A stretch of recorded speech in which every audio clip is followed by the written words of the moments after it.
Bonjour et bienvenue sur le site du podcast Histoire en série, créé et animé par Nicolas Charles et Johan Chanoir.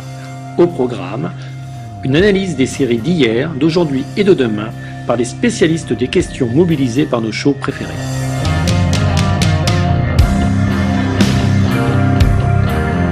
Histoire en série, c'est le podcast qui met en relation histoire, sciences humaines et séries.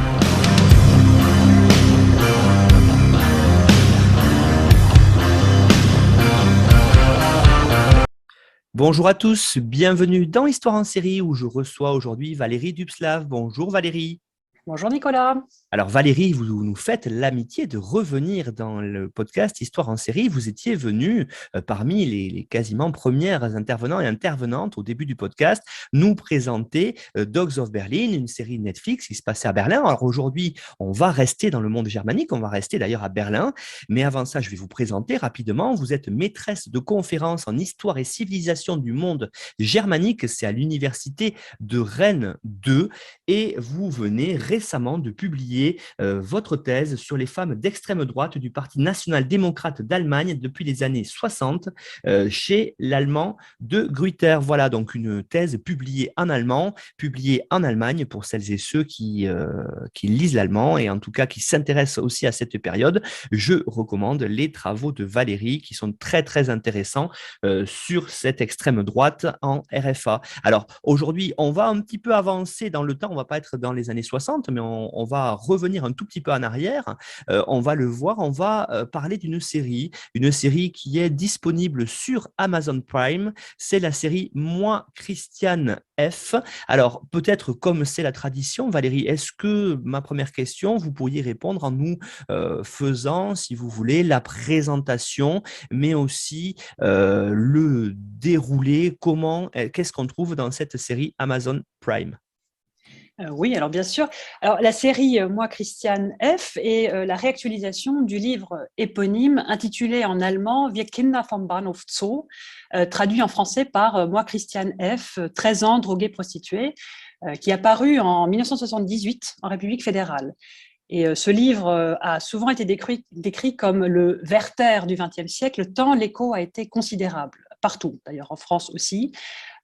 Cette autobiographie a été écrite à quatre mains par deux journalistes du journal Stern, qui s'appellent Kai Hermann et Horst Rieck, et elle livre le récit sans filtre ni complaisance de la chute vertigineuse d'une adolescente du nom de Christiane Felcherino dans la toxicomanie à Berlin-Ouest dans les années 70. Et le succès de ce livre a été immédiat. D'abord en librairie où les ventes explosent. Donc le livre a par la suite été traduit en 18 langues et il est d'ailleurs toujours réédité. Et puis aussi dans les salles de classe où était étudiée en cours d'allemand ou d'éducation civique la vie peu recommandable de la jeune anti-héroïne, sans mauvais jeu de mots, qui était enfermée dans un cercle vicieux sans rédemption possible. Et l'idée dans les années 70-80 était d'ériger en contre-exemple le cas de Christiane F. afin d'indiquer aux jeunes le droit chemin, afin de discipliner leur corps et de polisser leurs mœurs. Et depuis, l'histoire de Christiane a connu plusieurs adaptations à l'écran, en 1981 d'abord, dans une réalisation d'Uli Edel, et puis plus récemment, vous l'avez dit, sous forme de mini-série de 8 épisodes, mise en ligne donc en février 2021 sur la plateforme de streaming d'Amazon Prime Video, réalisée par Oliver Berben. Et la série raconte l'histoire de la jeune Christiane, jouée par Jana McKinnon, et de ses 5 amis, Stella, Babsi, Benno, Axel et Mechi, qui sont tous héroïnomanes.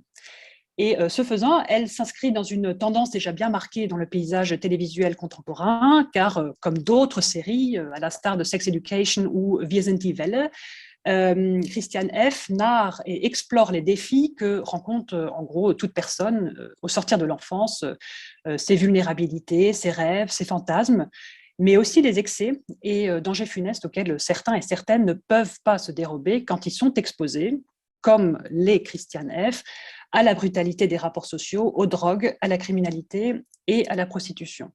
Et c'est en gros une série par moments assez cliché, parfois un peu niaise, un peu édulcorée, mais globalement intéressante, je trouve, avec des scènes vraiment très réussies, très intenses, de bons acteurs pour la plupart. Et de toute façon, c'était extrêmement ambitieux de s'attaquer à cette œuvre et de tenter de la moderniser. Et je trouve que le résultat est assez convaincant. Vous venez de faire le parallèle, c'est très intéressant avec Sex Education parce que, bien sûr, ça parle d'adolescents, mais aussi un parallèle par rapport on va dire, au cadre spatio-temporel. Alors, bien sûr, Sex Education, c'est le monde anglo-saxon. Ici, on est dans le monde germanique, mais il y a cette idée quand même de vouloir un petit peu revenir en arrière, comme on voit dans Sex Education au niveau des voitures, par exemple, des choses comme ça, des vêtements. Ici aussi, on a un cadre spatio-temporel qui est ancré véritablement dans les années 70. Est-ce que, justement, vous pourriez développer autour de ça, autour de la ville d'ailleurs, de Berlin, on y reviendra après, mais qu'est-ce qu'on voit véritablement de ces années 70 dans la série? Oui, oui, alors c'est intéressant de faire effectivement le parallèle avec Sex Education. Alors, Christiane F. est donc ancrée dans les années 70 et il y a quelques effets de réel qui viennent donc corroborer ce cadre temporel. Certains éléments de décor, par exemple le design, l'architecture, l'esthétique, ils font référence. Alors, on a les bus, on a les métros de l'époque, les taxis, les voitures, la Porsche, par exemple, du père de Christiane, mais aussi les cabines téléphoniques, la déco intérieure des appartements, les meubles électroménagers, tout fait référence à ces années 70. Donc, le décor, en gros, a le charme un peu désuet de l'ancien. On a vraiment fait le choix de l'authenticité des lieux aussi, et donc de cette esthétique un peu rétro. D'ailleurs, les couleurs dominantes sont le jaune, le bleu, le marron et l'orange. Et à cela s'ajoute aussi la musique, parce que David Bowie et sa musique sont très très présents, parce que bon, David Bowie est une icône, bien évidemment. Il a hanté les nuits de Berlin-Ouest à partir de 1976, et il joue un rôle très important dans la série, car c'est à un concert de Bowie que Christiane prend son premier shoot d'héroïne. Et Bowie, d'ailleurs, avait joué son propre rôle dans le film qui en avait été fait en 1981. On peut évoquer la mode aussi, qui est très marquée années 70, avec les pattes d'Ef, les cheveux longs pour les garçons, la frange pour les filles, Christiane qui arbore très fréquemment une mini-jupe, et les modes de vie aussi, parce que la cigarette, par exemple, est omniprésente. Quel que soit l'âge des protagonistes, tout le monde fume tout le temps, absolument partout. Et puis, les années 70 sont un peu présents aussi dans la représentation des loisirs, et surtout dans la boîte de nuit Sound, où se retrouvent les jeunes pour faire la fête. Cette boîte de nuit est très rétro-chic moderne. Alors, elle n'a strictement rien à voir avec le club qui est décrit dans le livre, qui était en gros une cave miteuse, mal éclairée, puante et délabrée. Et dans la série, la boîte de nuit est un lieu très lumineux, très stylé, très hype. Et ça donne un côté un peu pop à cette série. Donc, on a dans la série une volonté de brouiller un peu les pistes et les repères, de confondre un peu les temporalités. Je trouve que le temps est très in-between, c'est un peu un entre-deux. Donc, tout pourrait également se dérouler de nos jours. On n'a pas de sentiment d'étrangeté comme on peut en avoir face au film éponyme de 1981. Dans cette série, le décor est certes rétro, mais l'impression est très contemporaine. D'ailleurs, la représentation de l'époque est moins déterminante que le présent immédiat, à savoir le quotidien très répétitif des toxicomanes. Parce qu'au départ, le shoot suspend un peu le temps. Il donne un temps de répit, de repos, voire d'insouciance aux jeunes qui se droguent. Et puis, peu à peu, les personnages sont happés par l'addiction. Et la sensation qu'ils ont du temps qui passe est entièrement conditionnée par l'acte du shoot. C'est vraiment la préoccupation principale des jeunes héroïnomanes. L'accès à la prochaine dose, le manque et la compensation du manque rythment leur quotidien. Donc, la singularité de cette esthétique repose sur le fait qu'elle s'inspire des années 70 et de la représentation qu'on en a aujourd'hui, mais qu'elle déshistoricise en même temps le sujet. C'est-à-dire qu'il faut quand même se souvenir du contexte. Les années 70, en réalité, sont une décennie extrêmement mouvementée en Allemagne de l'Ouest, extrêmement sombre aussi, parce que cette décennie est marquée par une crise économique sans précédent, après le choc pétrolier de 1973.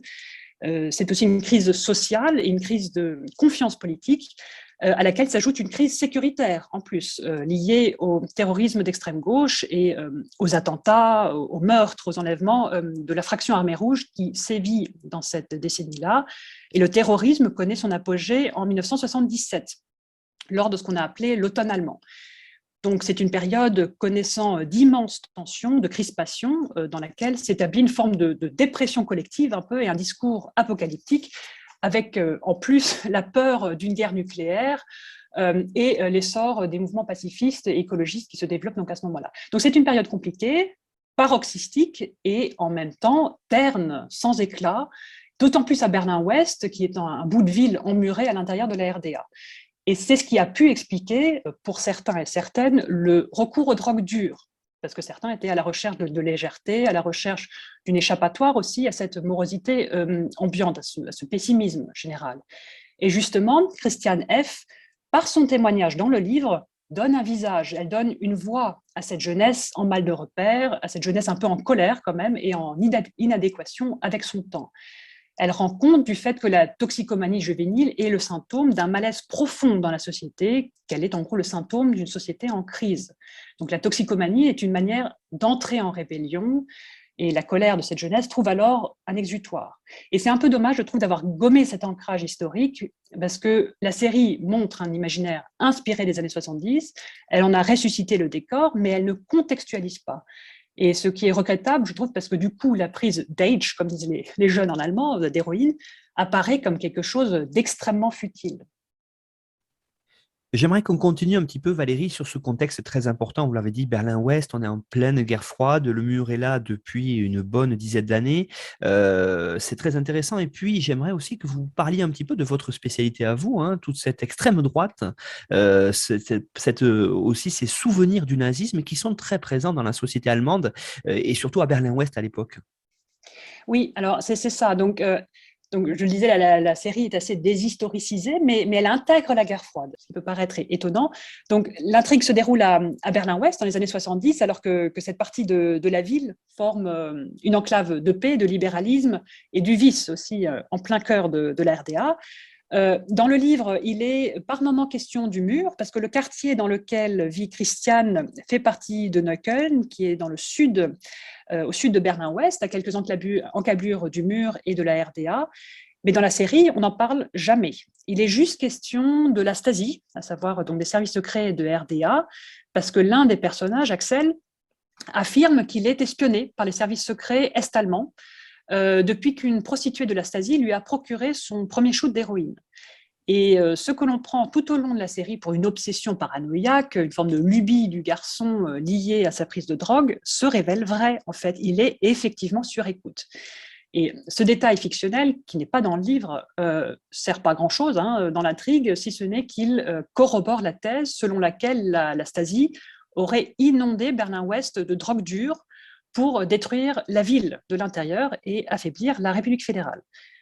Le nazisme, en revanche, est effectivement assez présent parce que le chef d'Axel collectionne les objets nazis et écoute des marches militaires.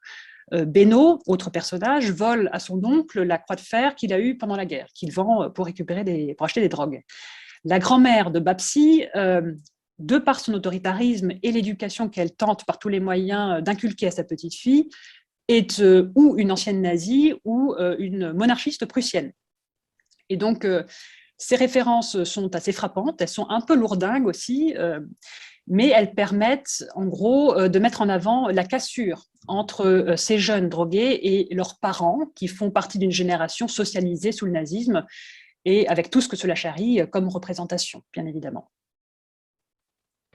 J'aimerais maintenant, Valérie, qu'on aborde peut-être l'environnement urbain, social et familial, ce Berlin-Ouest où vous l'avez dit, hein, ces années 70, on a une importante partie de la population qui est quand même toxicomane. Alors peut-être resituez-nous un petit peu ce Berlin festif, ce Berlin qui, vous l'avez dit, hein, surtout par exemple dans le livre, est assez destroy, on pourrait dire quelque part. C'est-à-dire là où, dans quel quartier, dans quel lieu, qu'est-ce qu'on voit sur la toxicomanie berlinoise de l'époque.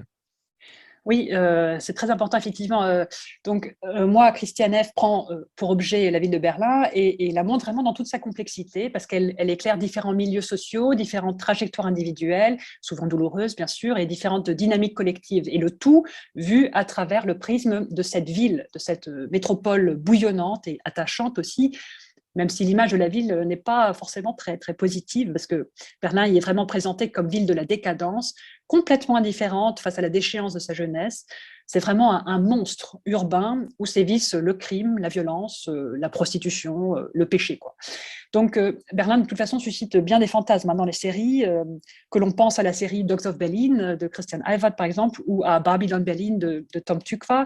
La ville n'est montrée que sous un mauvais jour. L'ambiance y est morose, trash, pesante, tant y sont concentrés vraiment les crises et les conflits sociaux.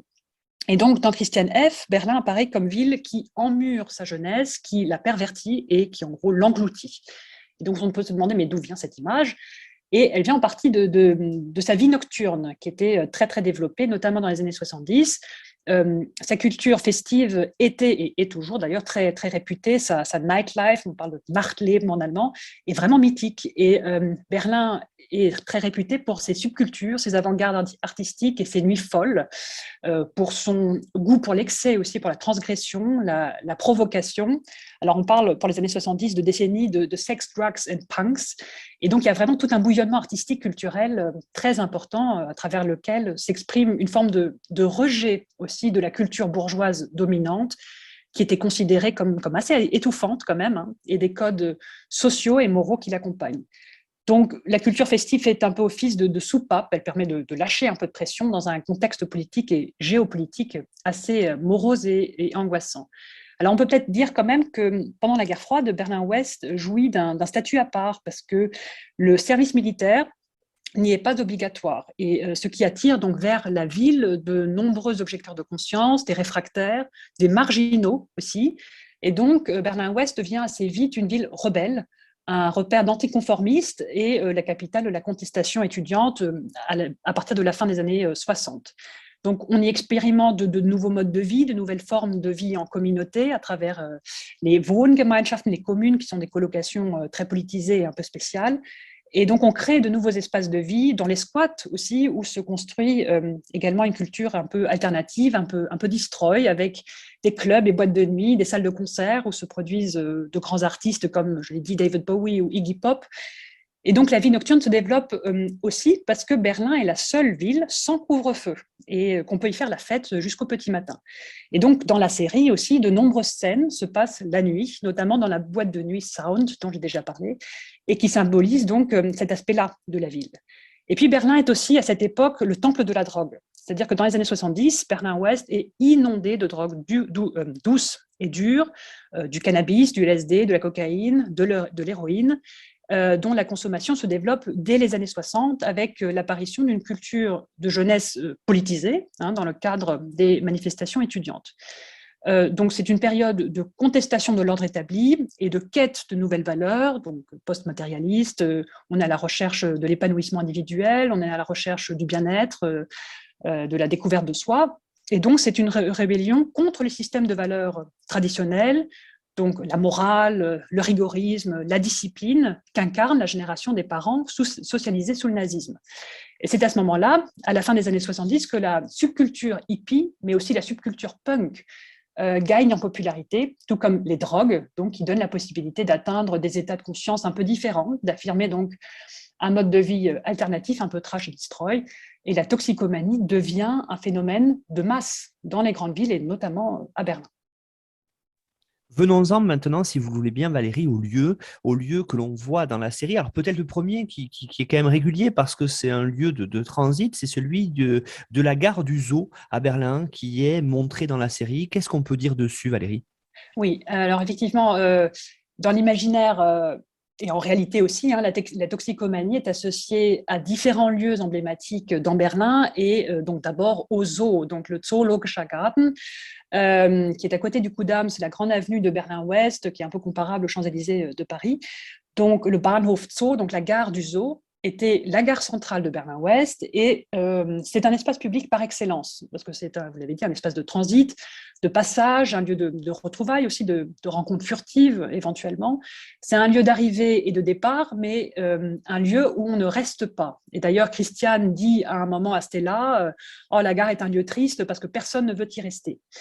Mais c'est aussi paradoxalement le lieu de l'immobilisme, c'est-à-dire le point de chute pour ceux et celles qui ne peuvent monter dans un train et partir. Donc c'est aussi l'espace interlope qui attire les exclus, les sans-attache, les laissés pour compte, les sans-abri, les personnes les plus précarisées, en gros, de la société. Donc autant les SDF que les junkies, que les prostituées qui font du racolage. Et dans les années 70-80, la zone derrière la gare, la Jebensstraße, est le centre névralgique du trafic de drogue et de la prostitution. Et c'est là qu'on croise Christiane et ses amis qui font le trottoir et achètent de l'H, donc de l'héroïne. Et dans la série, la gare est d'abord un lieu de rencontre, parce que c'est là que Christiane fait la connaissance d'Axel, qui l'a fait entrer dans sa bande d'amis alors qu'ils achètent une carte de transport. Puis la gare très vite devient pour ces jeunes le lieu du racolage. Dans le 6e épisode, le Bahnhof Zoo apparaît aussi comme échappatoire, parce que Christiane et Benno, qui forment un couple amoureux, décident de quitter Berlin pour Paris, ville lumière, ville de l'amour, c'est très cliché, hein, mais un peu niais, mais où le couple espère vivre un amour plus pur, loin des drogues et de la tentation.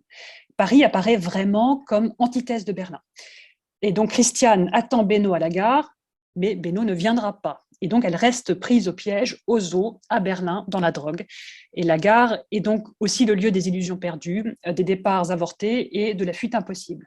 Et puis, le zoo représente aussi la conquête de l'espace public par la jeunesse. Parce que dans les années 70-80, on observe un changement de paradigme dans le rapport de l'enfance et de la jeunesse à l'espace urbain. Apparaissent alors ceux qu'on a nommés en allemand les Straßenkinder, donc les enfants de la rue.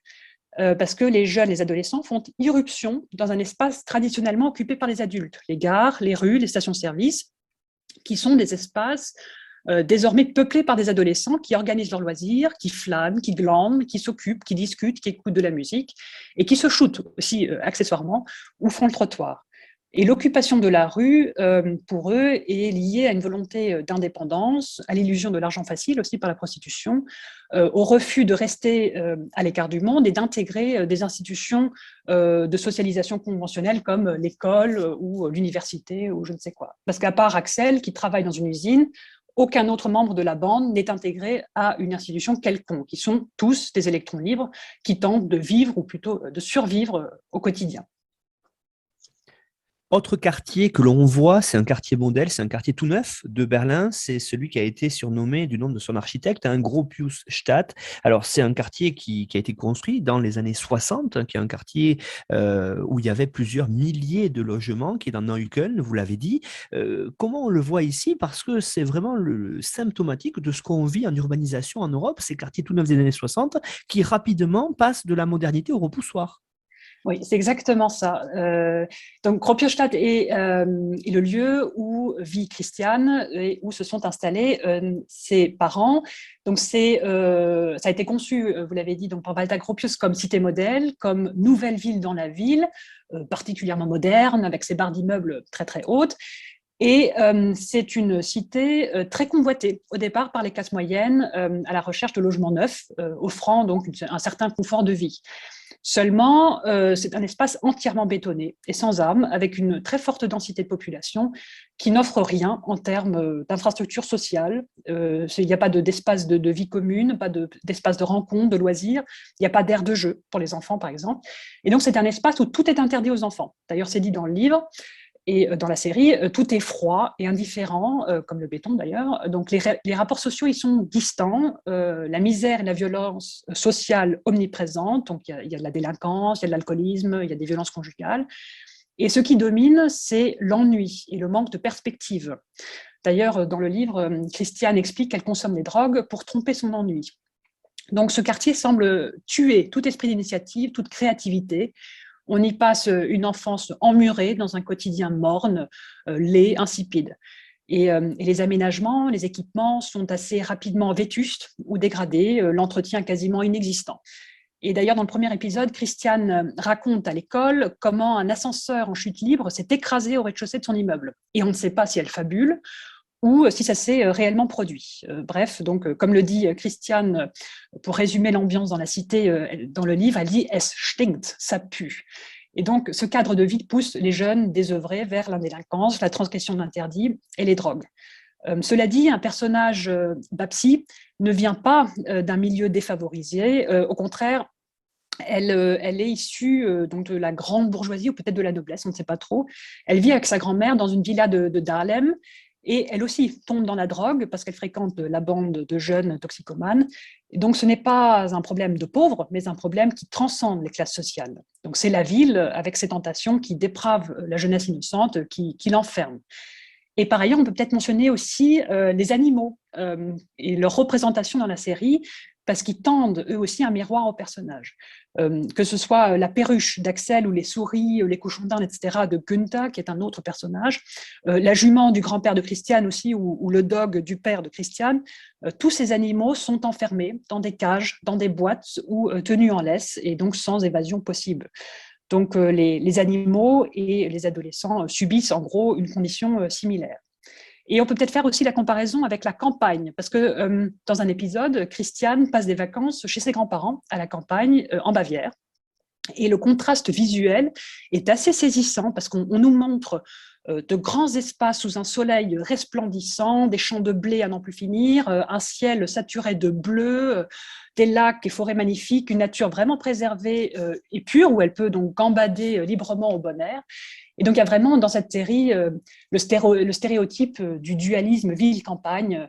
Donc, la campagne pensée comme lieu de l'innocence, du paradis perdu, et une forme de parenthèse de bonheur simple qui tranche vraiment avec la représentation de la cité de Gropiusstadt. Un autre élément majeur de Valérie dans cette série que l'on retrouve, on est dans les années 70, c'est celui de la famille, mais c'est surtout aussi celui de la famille vu par le prisme du conflit des générations, puisqu'on est là chez des jeunes qui ont, vous l'avez dit, qui ont à peu près 13 ans, donc ils font partie des quasiment premiers à être nés après le nazisme, ou en tout cas ne pas avoir connu ce nazisme-là, et donc il y a un véritable conflit qui s'ancre là-dedans, parfois avec les parents et surtout les grands-parents qui ont connu cette période-là.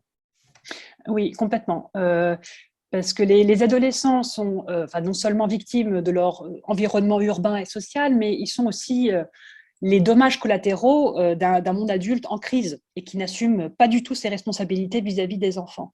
Parce que les amis de la bande sont tous, sans exception, issus de familles brisées et au parcours accidenté.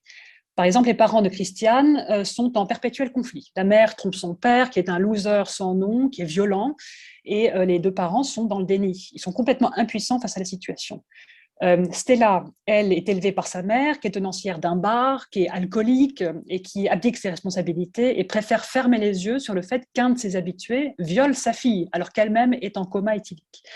Babsi, quant à elle, est élevée par sa grand-mère, donc très, très autoritaire, pendant que sa mère se donne un concert dans le monde entier et elle n'a plus de père. Enfin, son père est décédé. D'ailleurs, il l'accompagne un peu comme un fantôme tout au long de la série.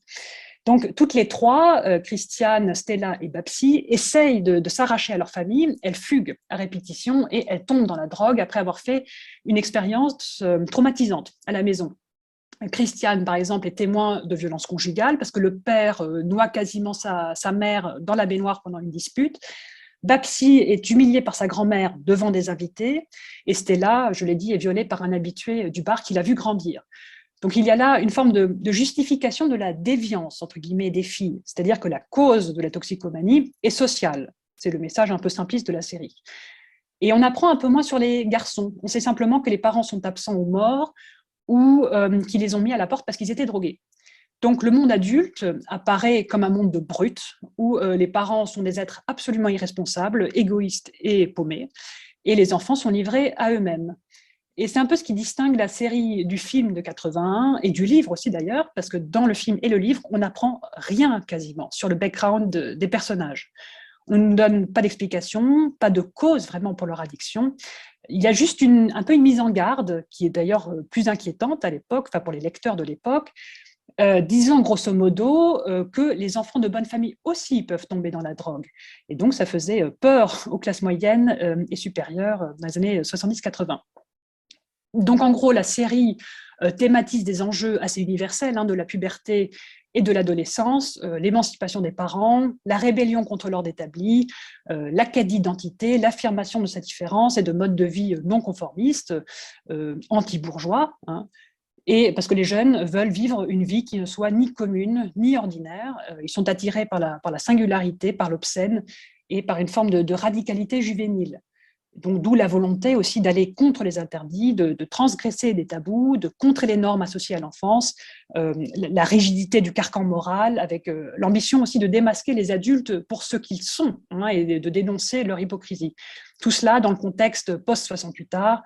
Donc, c'est vraiment une génération qui revendique une certaine exceptionnalité par rapport à la génération des parents, donc socialisés sous le nazisme. Les jeunes veulent se libérer des lourdeurs des traditions, des coutumes et de ces mentalités étriquées.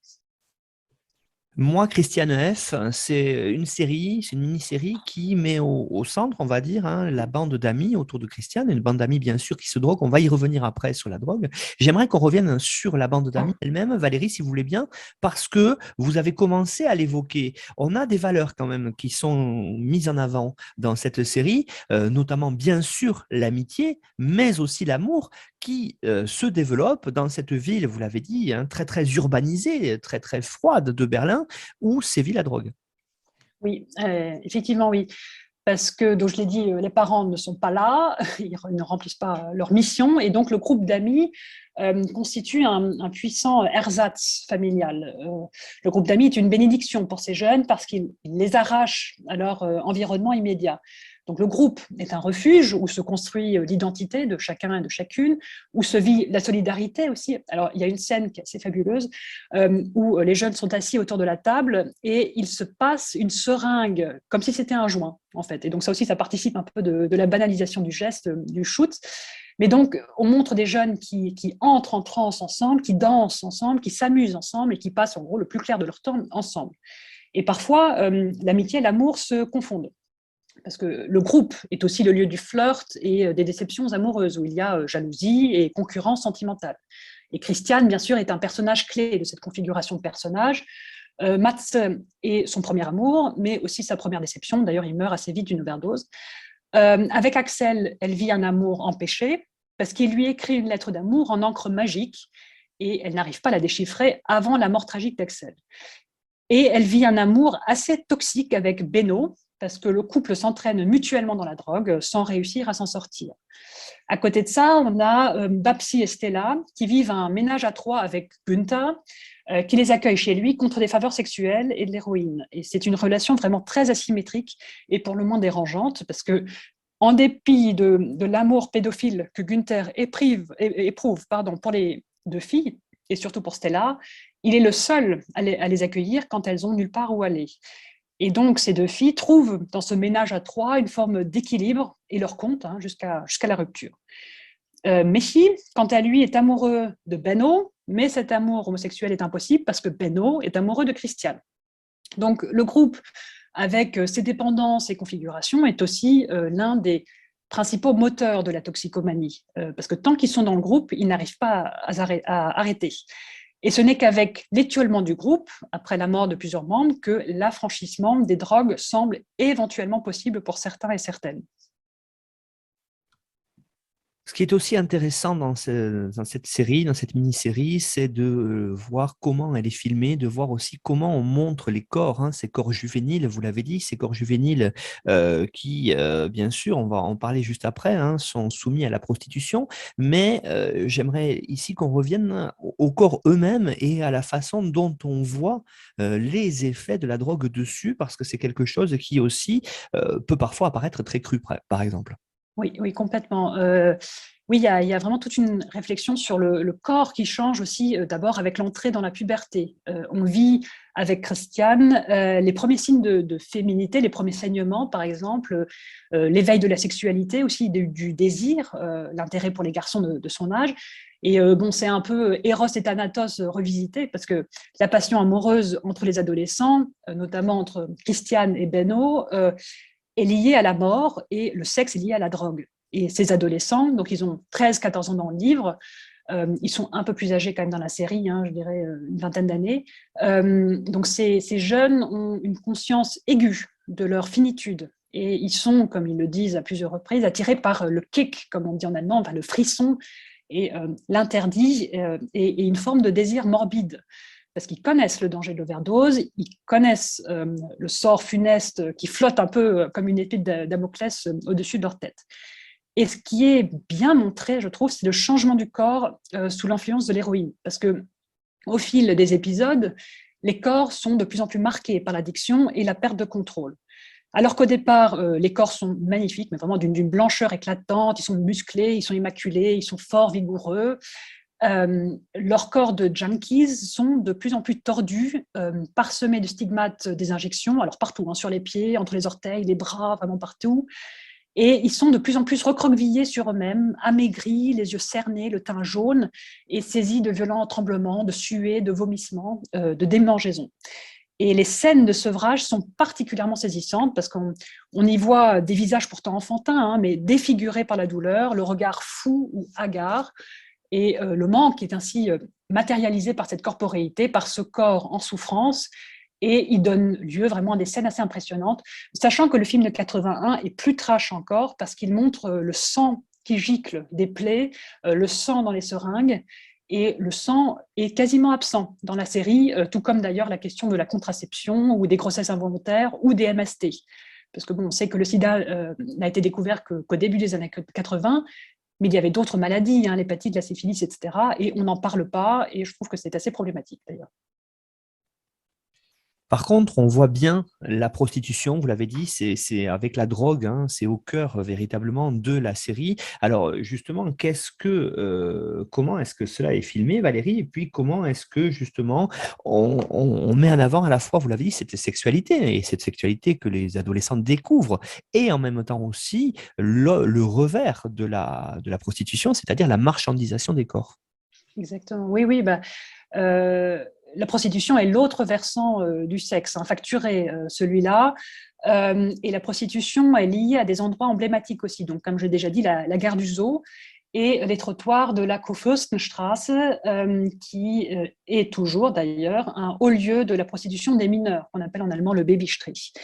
Et dans la série, la marchandisation du corps connaît plusieurs phases, parce qu'au début, elle est presque présentée comme passe-temps, assez plaisant, comme loisir auquel on s'adonne entre filles, un peu comme si on faisait du shopping, avec l'illusion de l'argent facile. Mais plus elles s'enfoncent dans la toxicomanie, plus les adolescentes, et les adolescents d'ailleurs aussi, parce qu'il y a des garçons aussi, prennent des risques et consentent à des pratiques borderline pour augmenter leur entrée d'argent.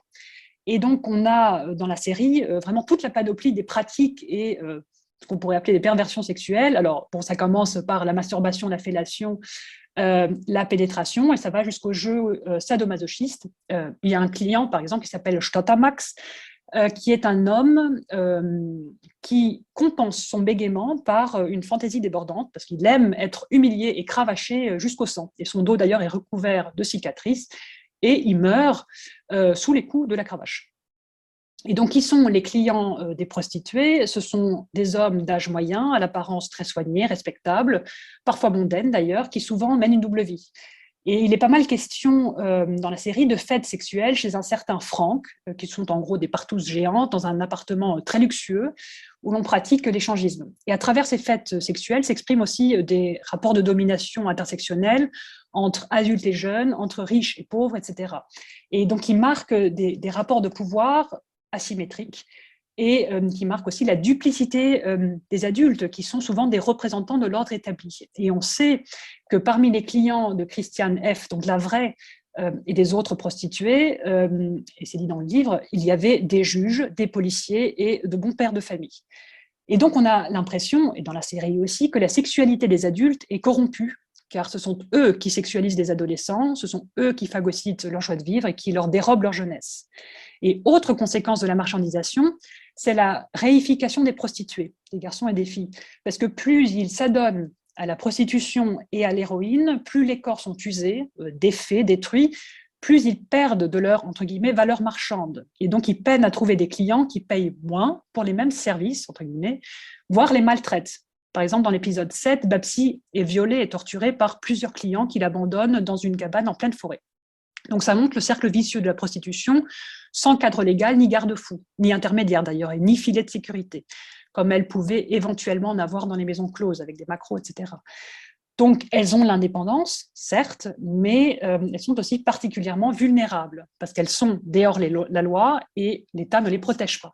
Et on peut peut-être rappeler rapidement la loi en Allemagne en la matière. Dans les années 60, la prostitution était considérée comme allant à l'encontre des bonnes mœurs et donc comme devant se faire à l'écart, à l'abri des regards. Et donc, les péripatéticiennes sont criminalisées et les maisons closes interdites en 1965. Et leur activité était donc désormais illégale, mais tolérée. Donc, c'est ce qui poussait les travailleuses et les travailleurs du sexe vers la clandestinité et la précarité. Et en 2002 est entrée en vigueur la Prostituiertenschutzgesetz, donc c'est la loi de protection des prostituées. Et à partir de ce moment-là, la prostitution était reconnue comme travail, entre guillemets, normal. Les travailleurs et travailleuses du sexe cotisent, ils bénéficient d'une assurance maladie et sont davantage protégés par l'État.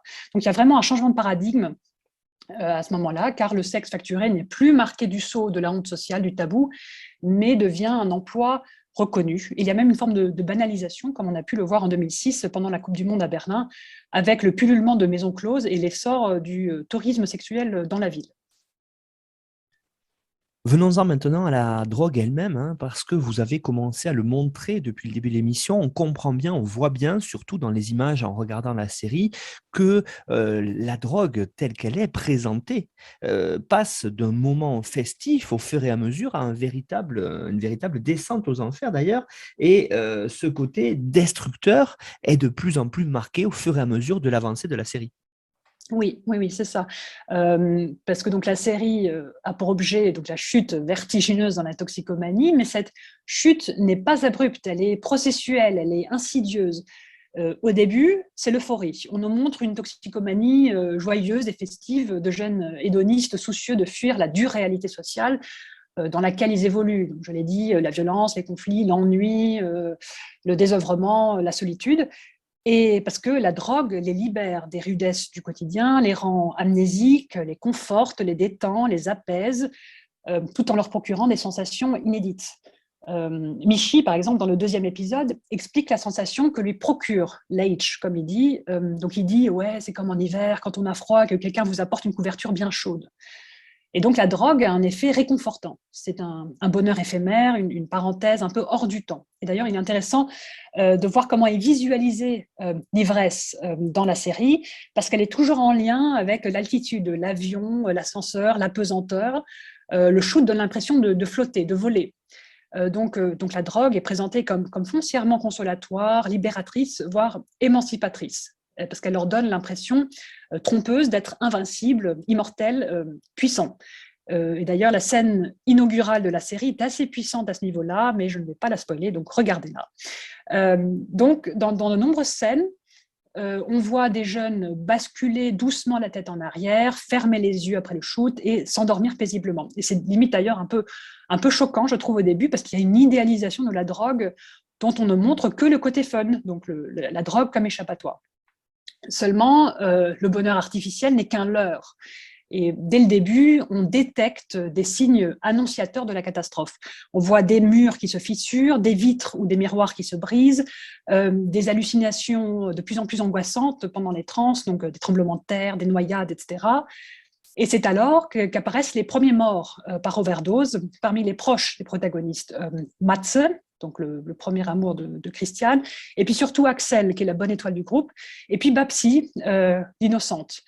Et on peut peut-être ajouter que Babette, qui est la vraie personne qui a inspiré le personnage fictif de Babsi, Babette est la plus jeune héroïnomane morte par overdose en République fédérale en 1977. Et à partir de ces morts, tout vire au cauchemar. Et donc, la série retrace de manière assez réaliste quand même le parcours des toxicomanes.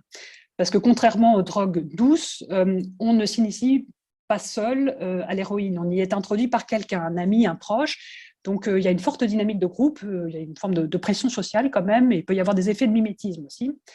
Donc, la consommation, quand elle est festive, se fait en groupe, avec tout un protocole, parce qu'il existe différents modes d'administration. Hein. On peut se l'injecter, on peut la sniffer, etc. Et donc, on voit pas mal de scènes où les personnages regardent cérémonieusement celui qui prépare sa seringue. Et puis la seconde partie de la série montre surtout la solitude face au shoot, et dans des espaces fermés, séparés du monde, souvent des toilettes publiques d'ailleurs, parce que c'est une pratique honteuse, où de nombreux toxicomanes terminent leur vie. Alors c'est ce qu'on appelle en allemand der goldene Schuss, donc c'est l'overdose. Et on dénombre, à la fin des années 70, de nombreux morts par overdose. Rien qu'à Berlin-Ouest, par exemple, on compte 84 morts en 1977. C'est un mort tous les 4 jours quand même, hein. Donc 30 de plus qu'en 1976, donc une année auparavant. Donc il y a vraiment une explosion du nombre de victimes, donc aussi une plus grande visibilité à ce moment-là. Sans spoiler véritablement, Valérie, cette mini-série qu'on recommande bien sûr aux auditeurs, surtout pour ceux qui veulent connaître cette Berlin de la RFA des années 70, mais qu'est-ce qu'on peut dire justement sur la fin, véritablement, sur les personnages, leur évolution? Est-ce que c'est une série qui finit par un happy end, par exemple? Alors, ça dépend pour qui. Parce que, voilà, donc, quelle issue y a-t-il pour les personnages? Comment peut-on en sortir de cette dépendance? Alors, d'abord par la mort, hein. Bon, je suis désolée de spoiler, hein, mais il y a des personnages qui meurent. Sinon, par les institutions spécialisées, entre guillemets. Donc, il est question, par exemple, de cliniques de désintox que fréquente Christiane dans la série. Alors, c'est une clinique qui est complètement aseptisée, qui est assez horrible, en fait, parce que l'ambiance y est glaciale, austère, et la thérapie, surtout, complètement inefficace. Et on peut voir donc dans cette clinique une référence peut-être à la fondation Synanon, qui était une des premières institutions à proposer des cures de désintoxication dès les années 70 en Allemagne fédérale, et qu'on accusait aussi à l'époque de dérives sectaires, tant les méthodes étaient limites, parce qu'on rasait les cheveux des patients à leur arrivée, par exemple, on leur interdisait absolument tout, donc le café, le thé, etc., pour briser les penchants addictifs de la personne et permettre aux anciens toxicos une forme de renaissance à eux-mêmes, mais sans grande efficacité. Une autre issue possible, c'est la prison. Stella, par exemple, se retrouve en prison parce qu'elle a volé le sac d'une vieille dame. Beno se retrouve en prison parce qu'il vole l'épargne de son propre père. Et Michi se retrouve en prison à Prague. Et donc, la prison, a priori, montre des effets bénéfiques parce qu'elle a un effet resocialisant sur Beno, qui se reprend en main et qui passe son brevet, d'ailleurs. Michi, qui est incarcéré à Prague, y trouve l'amour. Donc, le policier qui s'occupe de l'enquête, voilà, ils finissent ensemble. Et puis, Stella, il rencontre sa codétenue, qui est une communiste, qui est peut-être d'ailleurs une future terroriste, on ne sait pas. Et cette communiste qui l'a fait entrer dans sa Wohngemeinschaft, dans sa colocation, très, très politisée. Or, cette expérience de politisation a l'effet inverse parce que elle y comprend le système capitaliste, elle y adhère totalement et décide d'en tirer profit en devenant elle-même proxénète. Donc, on a là à la fois une forme de empowerment de ce personnage et en même temps un retournement de situation. Et puis Christiane, peut-être le spoiler quand même, après une longue descente aux enfers, trouve refuge auprès de sa famille. Elle se réconcilie avec ses parents, elle part vivre à Eisenfelden en Bavière, chez ses grands-parents, où elle reconnecte avec la nature et les animaux. Et donc pour elle, il semble y avoir un happy end, puisqu'elle se détache de la ville et de la drogue, même si elle garde toujours un peu d'héroïne en consigne à la gare du Zoo, au cas où. Donc pour elle, à l'évidence, la messe n'est pas encore tout à fait dite. Vous l'avez dit en introduction, Valérie, c'est un livre, moi, Christiane F., de 1978, donc un livre de l'époque contemporaine, de l'époque qu'il veut raconter, un film de 1981, et puis 40 ans plus tard, Amazon Prime sort la mini-série qu'on a évoquée aujourd'hui. Alors, peut-être pour conclure, pour nos auditeurs, qu'est-ce qui reste aujourd'hui de cette histoire de Christiane F. Oui, alors, oui, plus de 40 ans après, Christiane F., la femme, reste une icône. Hein. On a beau avoir voulu en faire une figure repoussoire, elle a toujours fasciné, à un tel point d'ailleurs qu'elle a suscité un véritable tourisme juvénile à Berlin-Ouest, sur les traces de l'héroïne, sans mauvais jeu de mots, au zoo et dans le sound de la boîte de nuit dans les années 70 et 80. Mais elle a beaucoup rebuté aussi les parents, surtout des classes moyennes et supérieures, parce qu'elle incarnait le danger que pouvaient encourir leurs enfants. Et elle fascine toujours autant, je dirais, parce qu'elle a donné un visage à toute une génération, parce qu'elle a donné une voix, notamment aux toxicomanes, elle a changé le regard sur eux, leur a redonner une forme de dignité aussi. On regarde moins les junkies, qui veut quand même dire déchets humains, que les personnes et les destins individuels. Et donc, historiquement, elle a permis de lever un tabou, donc celui de la toxicomanie des jeunes, de ses affres aussi et dangers, et de développer des politiques de prévention, de développer l'offre thérapeutique et un accompagnement social. Parce que Berlin a vu, ces dernières décennies, l'ouverture d'un certain nombre de centres, de salles de shoot, avec des travailleurs sociaux spécialisés, des médecins, etc. La série, elle, dépolitise complètement le contenu. Elle réduit en gros l'addiction à des problèmes familiaux, elle esthétise le geste addictif sans vraiment le condamner et laisse une porte de sortie à son personnage principal, Christiane F., qui, dans la vraie vie, s'en est beaucoup moins bien sorti que son alter ego fictif. Parce qu'après avoir été clean pendant de nombreuses années, elle aurait replongé dans la toxicomanie. Et la drogue et l'image qu'on a construite et véhiculée de cette femme ne la quittent pas. Et elle est le visage de l'héroïnomanie et le restera toujours. Valérie Dubslav, merci beaucoup pour la présentation de la série Moi, Christiane F., que l'on peut voir pour celles et ceux qui ont l'abonnement à Amazon Prime. Vous avez fourni, comme tous les intervenants et intervenantes, une bibliographie indicative que l'on retrouve sur la page de l'émission, sur notre site internet histoireensérie.com, sur la page sur laquelle vous trouvez aussi la présentation détaillée de Valérie, ainsi qu'un résumé de l'émission. J'espère, Valérie, pouvoir vous retrouver bientôt dans une nouvelle émission sur l'Allemagne. À bientôt. À bientôt.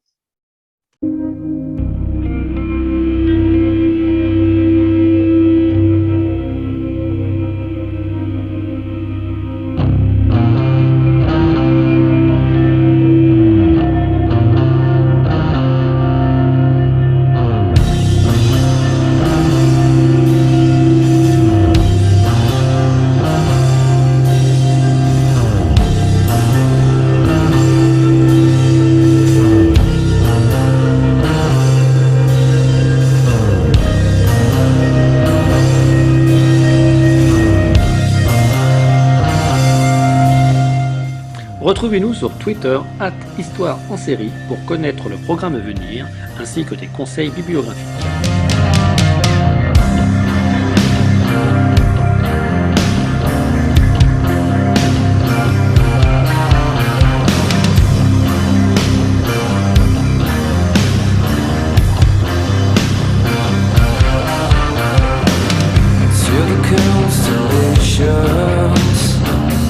Travel launches to clear. Such a beautiful planet populated by a stranger.